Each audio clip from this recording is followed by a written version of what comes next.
کلا، حالت کو بدلو اپنی کو، جو تم کر رہے ہو یہ نہیں کرنا چاہیے۔ یا کلا کا دوسرا معنی حقا، یقیناً ایک بات تم ایسے ہونے والی ہے۔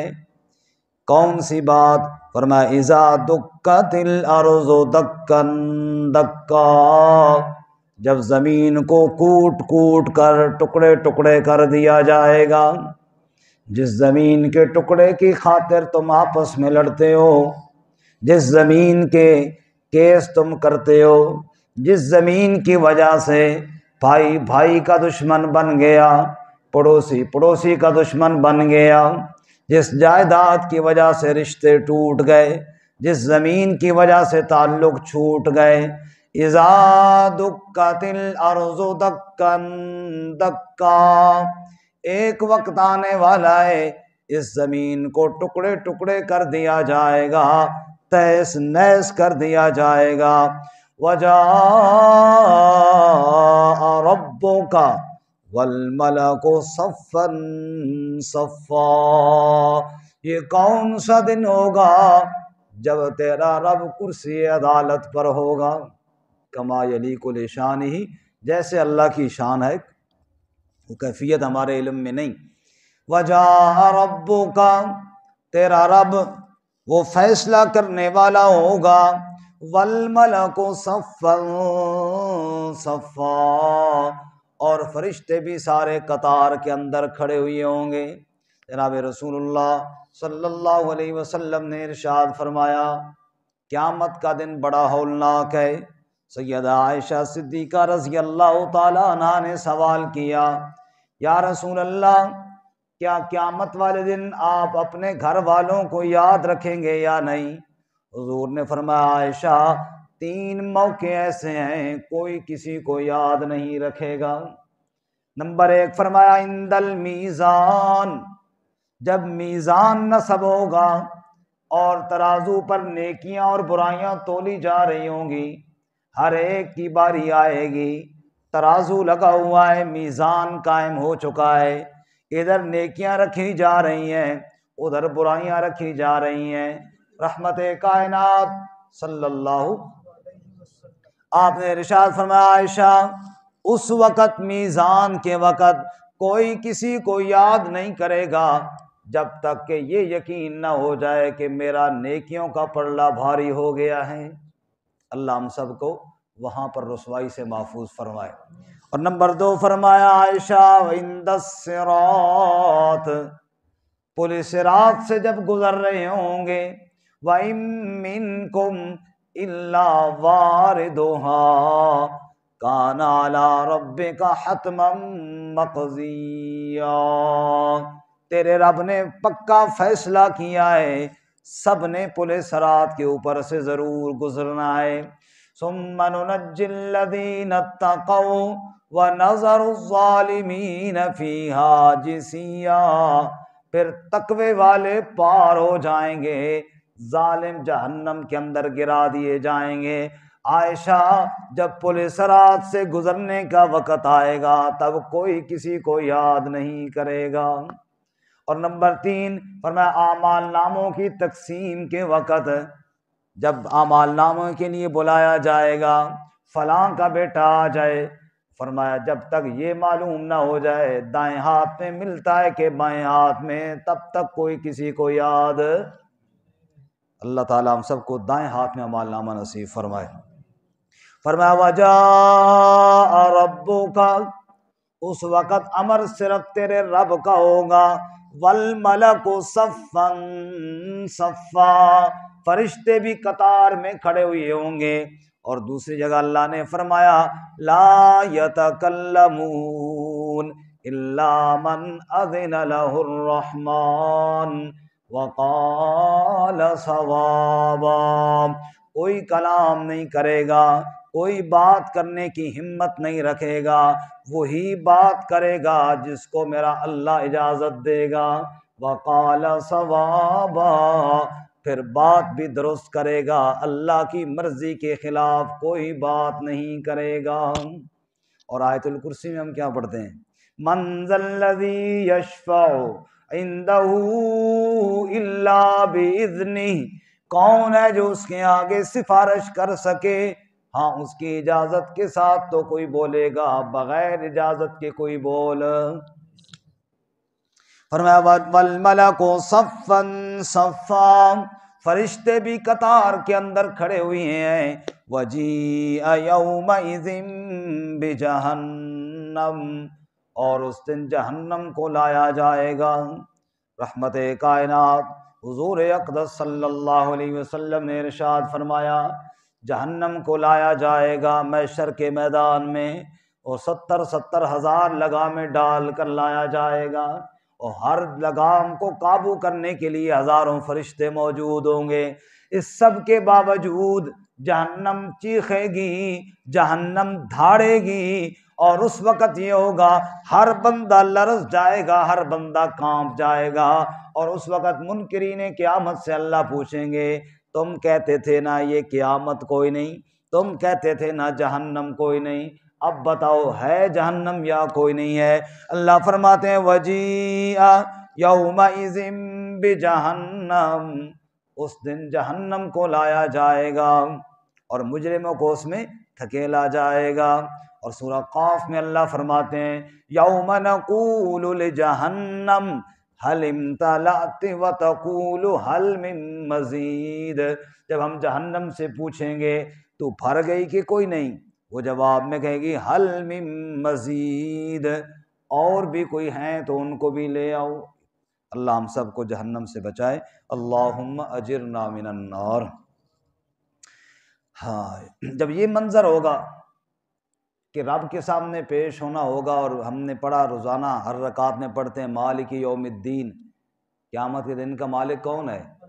لمن الملک اليوم للہ الواحد القہار۔ اللہ پوچھیں گے بتاؤ کس کی بادشاہت ہے؟ کوئی کون بتائے کہ میری بادشاہت ہے؟ للہ الواحد القہار، آج سب کی حکومتیں ختم ہو چکی ہیں، تیرے رب کی حکومت آج بھی قائم ہے۔ اس وقت پھر انسان بڑا سمجھے گا، آج تو نہیں سمجھ رہا نا، اس وقت بڑی سمجھ آئے گی۔ اللہ فرماتے ہیں یومئذ یتذکر الانسان، اس دن انسان کو بات سمجھ میں آ جائے گی، لیکن وَأَنَّىٰ لَهُ الذِّكْرَىٰ، اس دن سمجھ آنے کا کیا فائدہ؟ اب سمجھ آ بھی گئی تو پھر فائدہ کیا ہوگا؟ بھائی سمجھنے کا وقت تو ابھی ہے، وہ وقت تو پھر گزر جائے گا نا۔ بعد میں جب بندہ پکڑا جائے، جب بندہ پکڑا جائے پھر سمجھ آ جائے، پھر کوئی فائدہ ہے؟ بات سمجھ میں آ رہی ہے کہ کوئی نہیں آ رہی؟ اللہ کہنے لگے کسی گھر میں چور گیا نا، چور، بوڑھی اماں بیچاری کمرے میں سوئی ہوئی تھی تو چور اس کمرے میں داخل ہو گیا، اماں کو پتہ چل گیا کہ چور آ گیا ہے۔ اماں نے کہا کون ہے بیٹا؟ ادھر ادھر چوری کرنے ہے؟ او فلانے الماری میں دیکھنا ادھر زیورات پڑے نکال لے۔ میں نے کیا کرنا ہے، تو لے جا بیٹا۔ چور بڑا خوش ہو گیا، بھی اماں تو ماشاءاللہ بڑی رحم دل ہے، ادھر آپ میرا بیٹا میرے پاس بیٹھ، دو چار باتیں کریں، پھر سارا زیورات اور پیسے اس دراز میں پڑے وہ بھی لے جائے۔ اس نے واقعی دیکھا پڑے تھے جیسے اماں جی نے بتایا تھا، اس نے جناب سونا بھی اکٹھا کیا، پیسے بھی، بھئی مجھے کیا ضرورت ہے چھیننے کی جب خود ہی دے رہی اماں جی، بیٹا بیٹھ دو چار باتیں کریں۔ تو میں خواب دیکھ رہی تھی، مجھے تعبیر بتا اور پھر چلا جا۔ میں خواب دیکھ رہی تھی کہ مجھے کوئی بندہ پکڑ کے لے جا رہا ہے، اور میں زور زور سے اپنے بیٹے کو آواز دے رہی ہوں سلیم سلیم سلیم۔ سلیم بیٹا دوسرے کمرے میں سویا تھا، اماں نے جب چیخ چیخی 3 دفعہ سلیم سلیم کہا نا تو وہ جاگ گیا، وہ بھاگ کے آ گیا، اور نے کہا یہ چور آیا ہوئی پکڑ اس نے۔ سمجھ آئی؟ وہ چور پکڑا گیا، وہ زیورات بھی واپس آ گئے، پیسے بھی واپس آ گئے۔ اب جناب وہ جب تھانے دار پوچھے، پولیس والے پوچھیں بھئی اماں جی بتاؤ اس کو کیا سزا دیں؟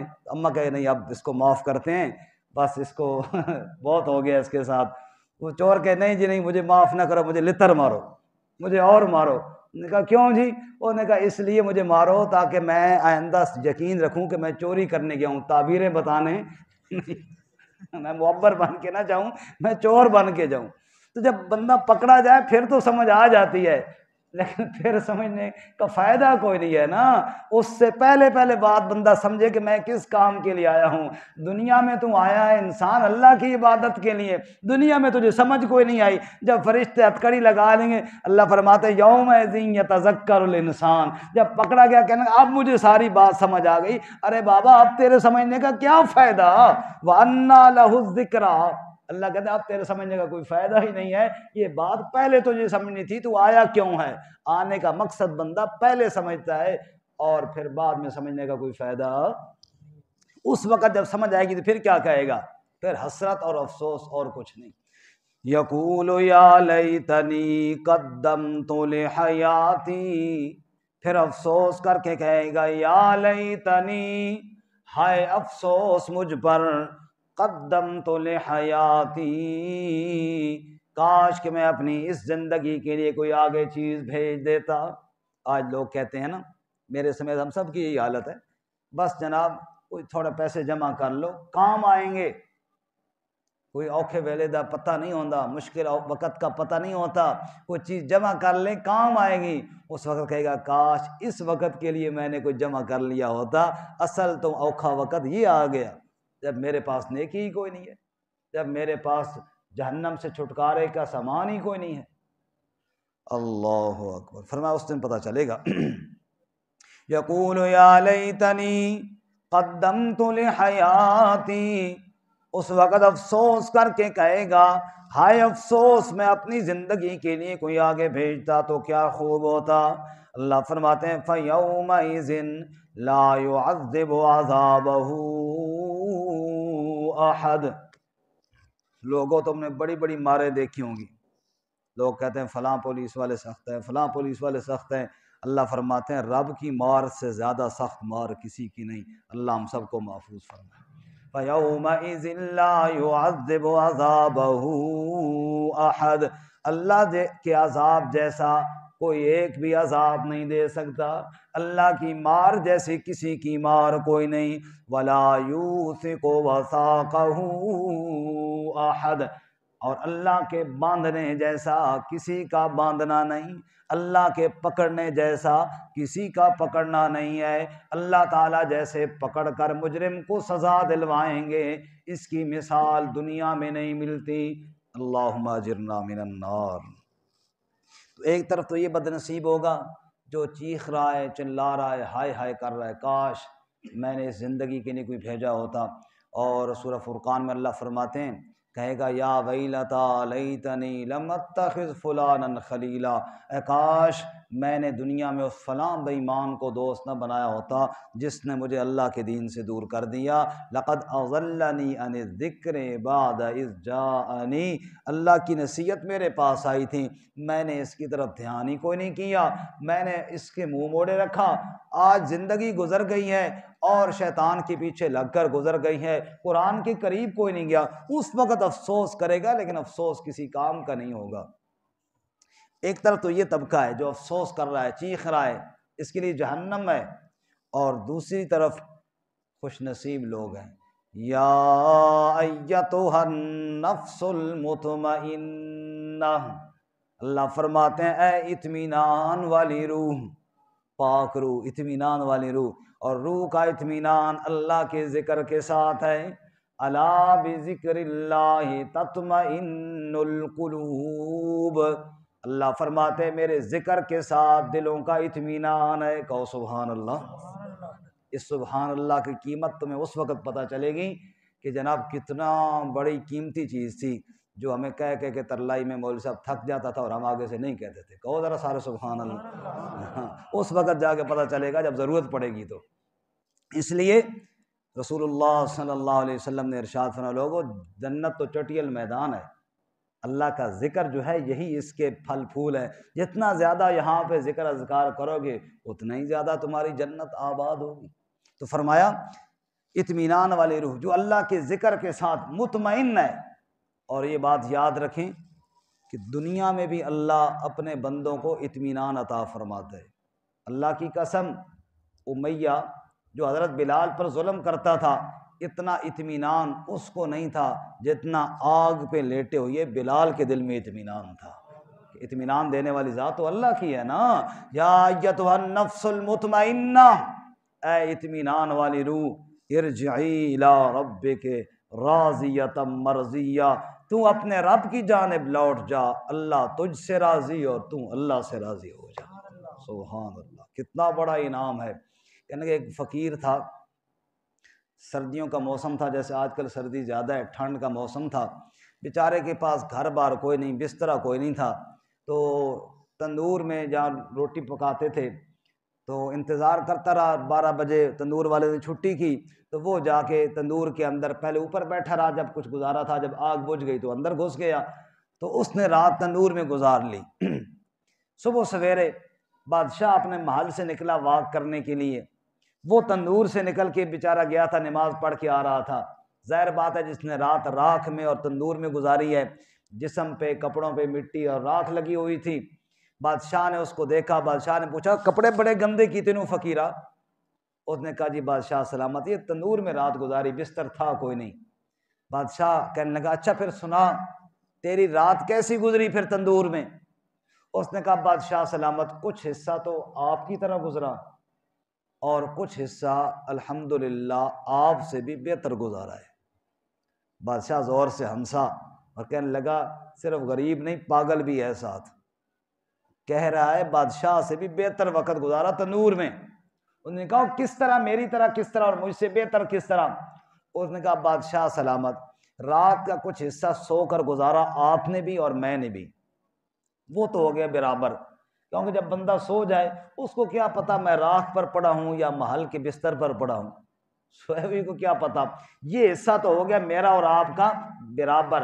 اور جو پہلے والا حصہ تھا نا جو جاگ کے گزارا آپ نے بھی اور میں نے بھی، بادشاہ سلامت آپ نے اس حصے میں کنجریوں کے ناچ گانے دیکھے اور سنے، اور میں اس وقت تلاوت الہی کرتا رہا، قرآن پاک کا ذکر کرتا رہا، قرآن پاک کی تلاوت کرتا رہا، اللہ کا ذکر کرتا رہا، وہ والا حصہ میرا آپ کے حصے سے بھی بہتر ہو گیا۔ تو کہنے کا مطلب یہ ہے اللہ دنیا میں بھی اطمینان عطا فرماتے ہیں، اللہ آخرت میں بھی اطمینان عطا فرماتے ہیں۔ اللہ کی کتاب اور اللہ کے ذکر کے ساتھ میرے بھائی دل کا سکون ہے، اور یہ دل کا سکون صرف اسی دنیا میں نہیں آخرت میں بھی ملنے والا ہے۔ سنیے، یا ایتھا النفس المطمئنہ، اے اطمینان والی روح، ارجعی الی ربک راضیۃ مرضیہ، تو لوٹ جا اپنے رب کی جانب راضی ہونے والی، راضی کی ہوئی، یعنی تو اللہ سے راضی، اللہ تجھ سے راضی۔ جنتی جب جنت میں جائیں گے انشاءاللہ ہم سب بھی جائیں گے، جس طرح یہاں اللہ کے قرآن کی نسبت سے ہم اکٹھے ہوتے ہیں نا، انشاءاللہ اللہ جنت میں بھی اکٹھا کرے گا، کہو انشاءاللہ۔ جنتی جب جنت میں جائیں گے نا، جنت کی ساری نعمتیں ملیں گی، پھر اللہ تعالیٰ پوچھے گا اور کوئی چیز چاہیے؟ کہیں گے یا اللہ اب کیا مانگیں، جو خیال آتا ہے وہ مل جاتا ہے، اور کیا مانگیں؟ مانگتا تو بندہ وہ چیز ہے جو نہ ہو، یہاں تو ہر چیز ہی موجود ہے، مانگے تو کیا مانگیں؟ اللہ فرمائے گا اچھا سنو پھر میں تم سے راضی ہوں، اور آج کے بعد تم سے کبھی خفا نہیں ہوں گا۔ یہ اعلان سن کر جنتی عش عش کر اٹھیں گے اور کہیں گے یا اللہ جو لطف اور مزہ تیرے اس اعلان میں آیا ہے نا، یہ تو مزہ جنت کے پھلوں میں بھی نہیں آیا۔ رب کہے گا ارجعی الی ربک راضیۃ مرضیہ، تو اللہ تعالیٰ سے راضی اور اللہ تجھ سے راضی، ورضوان من اللہ اکبر، اللہ کی رضا سے بڑا اور کوئی سودا نہیں ہے۔ فادخلی فی عبادی، اے میری پاک روح، اے میرے پاک بندے، فادخلی فی عبادی، میرے بندوں میں داخل ہو جا، جہاں میرے نیک بندے ہیں نا ان میں تم بھی چلا جا۔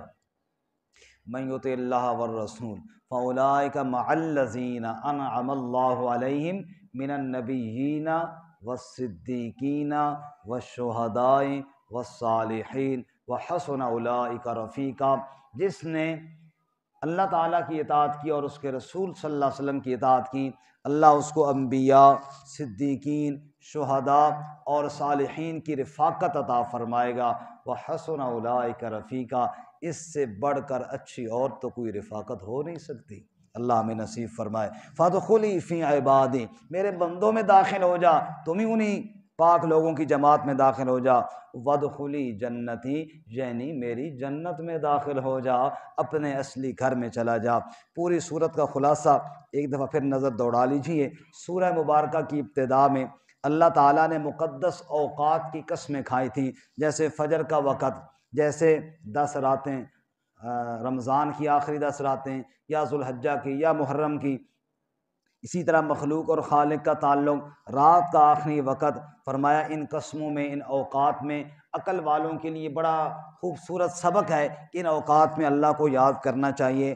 اگر نہ سبق حاصل کیا تو قوم عاد کے انجام کو دیکھو، قوم سمود کے انجام کو دیکھو، فرعون کے انجام کو دیکھو، جنہوں نے بڑا زمین میں فساد مچایا تھا، پھر رب کا عذاب آیا، اور وہ رب آج بھی مجرموں کی طاق میں ہے۔ پھر انسان پر شکوہ کیا، انسان کو جب مال و نعمت ملتی ہے کہتے ہیں اللہ بڑا عزت دے رہا ہے، اور جب انسان کے اوپر رزق تنگ ہو جاتا ہے پھر اللہ کے شکوے کر کے کہتے ہیں اللہ میری توہین کر رہا ہے۔ حالانکہ یتیموں کی عزت خود نہیں کرتے ہو، مسکینوں کو کھانا نہیں کھلاتے ہو، میراث خود کھا جاتے ہو، مال سے ٹوٹ کر محبت کرتے ہو، اور انجام کا پتہ نہیں ہے جب زمین ٹکڑے ٹکڑے کر دی جائے گی، رب کرسی عدالت پر ہوگا، فرشتے بھی کھڑے ہوئے ہوں گے، جہنم کو لایا جائے گا، اس دن انسان بہت نصیحت حاصل کرے گا لیکن فائدہ کوئی نہیں ہوگا، پھر افسوس کرے گا کاش اس زندگی کے لیے کچھ کیا ہوتا، اور پھر اللہ کے سخت ترین عذاب کا شکار ہو جائے گا۔ ہاں پاک لوگ، پاک روح والے، وہ اللہ تعالیٰ ان سے راضی ہوگا، وہ اللہ سے راضی ہوں گے، اور رب ان سے کہے گا جاؤ میرے بندوں کی جماعت میں، یعنی میری جنت میں داخل ہو جاؤ۔ وآخر دعوانا ان الحمد للہ۔